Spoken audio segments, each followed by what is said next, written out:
Akrabalar gelmişti, bayramlaşıyorduk, dükkan kapalıydı. Haberimiz böyle bir şey yoktu. Bir baktık bir telefon geldi komşulardan. Sizin dükkanınız açılmış, yağmalanıyor. Sizin burada 300 iş yeri var. Bu 300 iş yerin arasında sadece bir hafta önce, bayramdan 4-5 gün önce açtığım bu dükkanı, yani bu neden hedef esası yaptınız? Aynen şöyle dediler bana. Siz Gümüş ailesi olarak siz Hüdaparlısınız, biz bunu yaptık. Bunun hesabını o yüzden sizden aldık yani. Keşke yüz binlerce benim dükkanım olsaydı, yağma olsaydı, o kardeşlerimiz şehit olmasaydı, yani öldürülmeseydi. O işkenceyle öldürülmeseydi. Yani bayramın 4. günü öğleye doğru tekrar toplandıklarında akşama kadar bu sefer tekrar iş yerine saldırıp kepekleri indirmişler. Tekrar yakma teşebbüsünde bulunmuşlar. Fakat bina sakinleri yukarıda 24 aile vardır. Bu aileyle beraber mi yakmak istiyorsunuz demeleri üzerine göstericilerin şöyle bir karşılık verdiklerini söylediler. Sizin aileler Kobanilerden daha iyi midir demişlerdi. Kendilerine hakaret etmişlerdi. Hatta ufak bir tartıklanma da kendilerine yönelik olmuştu. Buna rağmen bina yakılmaması için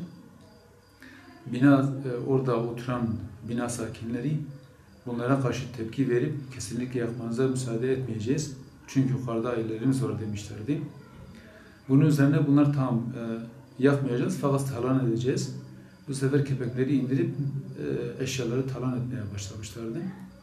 Tabi bu talan etme hem 4. günde hem 4. günün akşamında hem de 5. günde devam etti. Yani kapıları açıp o şekilde gelen giden bir şeyler alıp götürmüşlerdi. Ve bu iş yerimde ben kitap da satıyordum. Kur'an-ı Kerim de vardı içinde.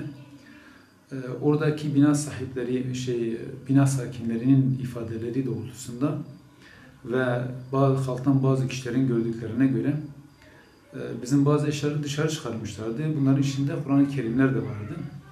Kur'an-ı Kerimleri hem ateşin içine atıp hem de tekmelemişlerdi.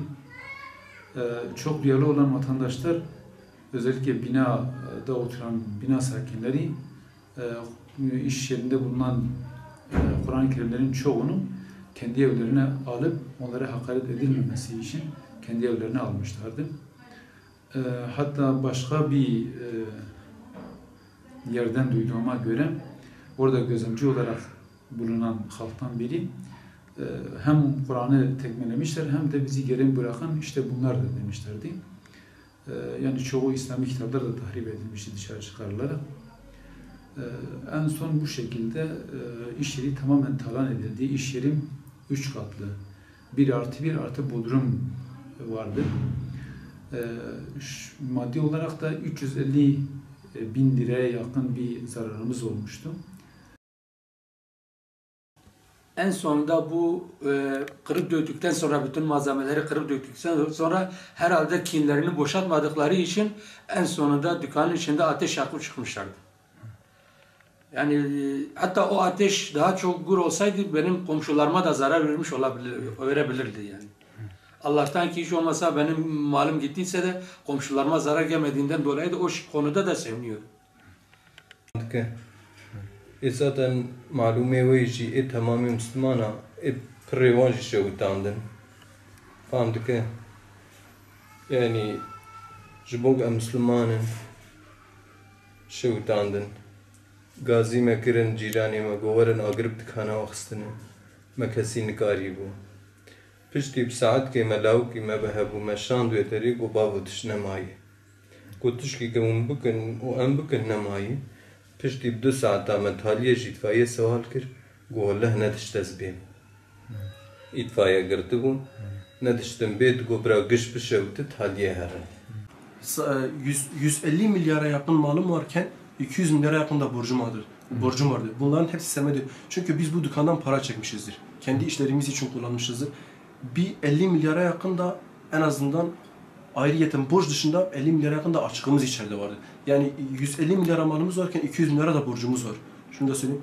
Ve bana yapılan bu saldırı kesinlikle benim şahsımdan ötürü, benim şahsımdan çok, dükkanından çok bu İslam'ın mukaddesatına, Rabbimizin dinine ve İslam'ın şiarlarına yapılmış bir saldırıdır.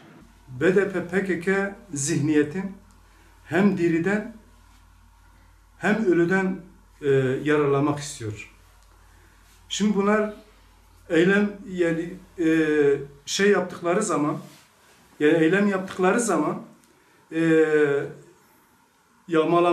yağmaladıkları zaman işte diyor ya biz değiliz, işte bu çetedir, bilmem nedir. Öldükleri zaman da diyor işte bu şehit olmuş, bilmem ne olmuş, işte onların kanından besleniyorlar.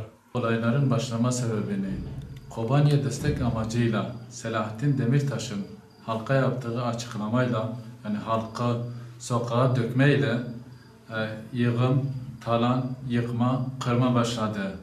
Bu nedenle yani bayramın 3. günü ayın 6'sında olaylar başladı. Bir de kepenkler kapatılmaya başladı.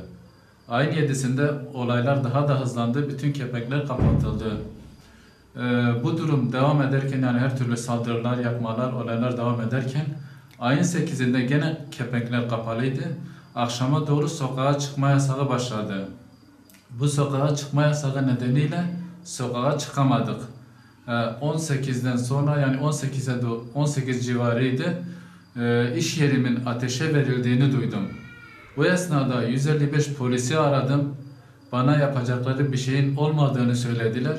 Bu durumda çaresiz kaldıklarını söylediler. Yani eğer devlet bu konularda çaresiz kalmışsa biz vatandaş olarak ne yapalım? Ondan sonra gene haber aldım çarşıda kalan kişiler tarafından. Dediler ki iş yerin yakılıyor. Bu sefer 110 itfaiyeyi aradım. Onların bana verdiği cevap da şuydu. Sen garajdan çıkarsan gidip yani yakılan yerleri söndürürsen seni ölümle öldüreceğiz demişler. Yani onu ölümle tehdit etmişler. Garajdan çıkmasın, kimsenin yakılan iş yerini söndürmesin diye. Bu nasıl adalet? Bu nasıl özgürlük anlayışı? Bu nasıl demokrasi? Bu mudur talan etmek, vurmak, kırmak? Yani bu konuda benim iş yerimin yakılması bir sürü maddi zararımın kaybına neden olmuştur. Bu maddi zarar kaybım en az 500.000 TL'dir. Bu konuda da devlet bu arada çok duyarsız kaldı. Yani bu olayların müsebbibi yarısı HDP'ye ait, yarısı da devlete ait. Bu konuda ikisi de suçlu olduğu için artık bu zararlarımızın telafisi için gerekenin yapılmasını istiyoruz.